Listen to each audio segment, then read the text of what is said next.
Hi guys, so today we have a new video review, and as you can see, this time we are going to talk about fresh release from Arma hobby, and it's a 148 scale release. It's a Hurricane Mark II-C, and it's a new toolkit, so that's why it's interesting to check closer what we actually get here. And I think it might be a really good opportunity to assemble this famous aircraft in a nice form, so that's why I decided to check it closer. And also for this occasion I decided to take a slightly different camera from my friend, so as you can see, well, I hope you will notice the quality difference. If you see something, just feel free to write in the comment section. It will be interesting to know your opinion as well. So as for this kit, as I said, it's a completely new tooled release, and in 148 scale it was something what many modelers were asking after seeing a Hurricane in 1/72 from Arma hobby. So now we get it in this form, and this is actually the commercial sample, so it means you will get exactly the same stuff as what you'll see in this video review. And here is comparison with my hand, so it's quite a large box. I would say surprisingly large, because I was expecting something smaller, and now we have a chance to check it closer. So first of all, I have to note the kit number is 40004, and we have really nice box art here. Frankly speaking, I'm not sure if it is the one reused from 1/72 scale or we actually get the new one. But here we have the information about the kit. So it's written that we get the plastic airplane model kit, we also get decals for 3 versions, and we get the masks. So no P parts, but I guess it won't be a problem because some aftermarket production will release some interesting add-ons for your Hurricane. Here on the opposite side you'll find some safety information and also address of the manufacturer. You can see that box arrived to me slightly damaged thanks to our post, but I hope that everything is inside intact and we will be able to check all of this stuff. And of course on the rear side we have 3 marking options. Well, usually Arma hobby surprises us with some additional markings, so maybe this kit will not be exclusion from this rule. So if I open it here, oh, it's a slightly different box configuration from what we are used to see from Arma hobby in 148 scale. So you saw that it was a color printed sleeve, and then we have this cardboard box which actually kind of protects the parts inside. And here we have the plastic parts packed into one plastic bag. I'm not sure if it's a resealable. Yes, it is. So it should be quick and easy to open, and then we will check everything together. I can see that the parts count, well, it's noticeably bigger than what we saw in the 1/72 scale, so it's something to check together. So let's put this box aside.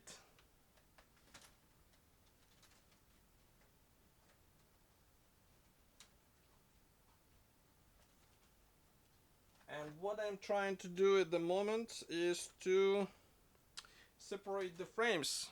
Why? Because they were actually caught with help of these pins. They were caught in between each other, so maybe camera will focus and you will understand what I'm talking about, but camera does not want to focus, so I hope you will be able to see it or understand it as it is. Okay, so here we have the wing parts, and I would say the overall parts design is something what you would expect from this element. But here we have quite a surprising thing. So we have the wing mechanization pre-molded, we have the ailerons in place, we have also flaps in place.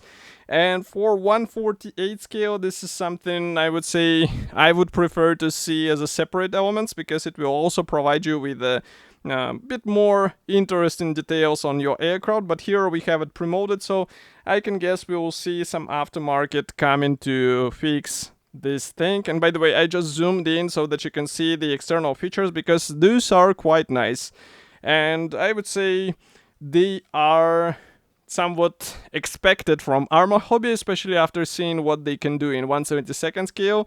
So it would be strange to see something different in the 148 scale.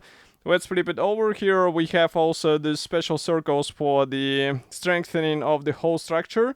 But overall, molding quality and attachment points are quite nice. I can see that some of the attachment points here on the leading edge, they are coming on the leading edge, so be careful while separating all of this stuff, because it's really easy to damage these parts. I did it several times in my experience in other models, so I guess with this one you have to pay attention and have a due care while working with this stuff. Okay, next we have the sprue A. This one is filled with a mix of parts, so you can see, for example, even the lower fuselage panel here. We have the tail wings with the separate elevators, by the way, the separate rudder here. Those are the elevators. Some cockpit parts, cockpit walls, also landing gear wheels with the walled imitation, and also the tail fin, which is separate. So let's zoom in and take a closer look together. So first of all, again, for example, even here on these cockpit walls, you can see that the molding quality is quite clean, and the pre-molded details are also quite good. For example, here on the next side, we have the instrument panel. Obviously, the more advanced modelers or more experienced modelers, they will be replacing it with the PE parts, but I think for out-of-the-box thing, it's more than enough. And here, by the way, you can see this lower fuselage panel, and these are the landing gear wheels and landing gear legs. Okay, so let's zoom out and maybe flip over the sprue so that you can see here we have the guiding elements and again some strengthening elements as well, so it will be quite an easy assembly. Just pay attention on how it goes together and you'll be fine. Okay, next we have the third and the final gray plastic sprue. So here we have the fuselage halves. As you remember, we have the tail fin molded separately and the lower fuselage half or panel molded separately. We also get several types of the propeller cones. We have one type of the propeller bombs, and for the external features I will zoom in again so that you can see what we actually get here. So as far as you can see, we have the top section of the cowling molded together with the fuselage, and well, I'm not sure why all manufacturers are so persistent on such design, because it would be more smart in my opinion to have this panel separate, because you can actually repeat the panel lines and you can get them as a one-piece parts, which will be overflowing the fuselage halves connection, and that will provide you with a smoother looking result. So we saw it in some Spitfire kits, now we are seeing it in the Hurricane kits. So if you know the reason behind it, I would be happy to know. But as far as I know, the modern molding technologies, they allow you to actually overcome this. And here you can see what we have inside. It might look that there are not that many features, but actually it is due to the separately molded cockpit elements first. And the second thing is that, well, the top section still features some details, but of course if you would like to have even more, then you definitely should go for the PE department and install some PE parts into your model. Okay, next we have the clear frame. So here we have the canopy parts obviously, and I can see we have several types of the canopy type. Okay, it's quite funny that it's rotating by itself, because again we have this huge middle pin, as you can see, so that's why. Okay, so as I said, we have the two-piece assembly for the canopy.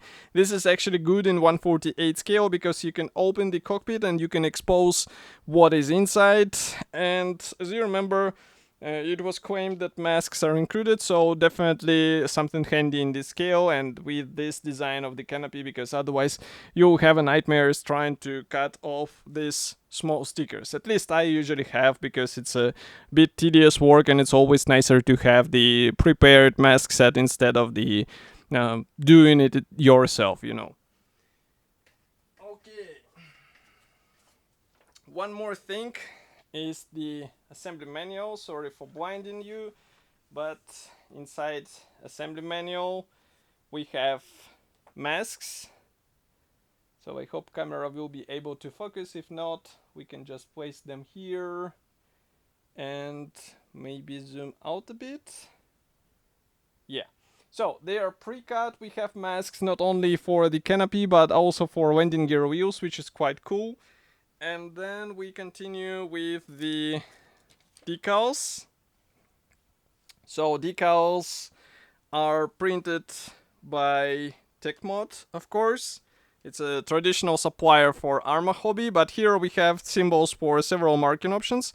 At least 3, as you remember, should be here, and we also have decals for the cockpit, even seat belts.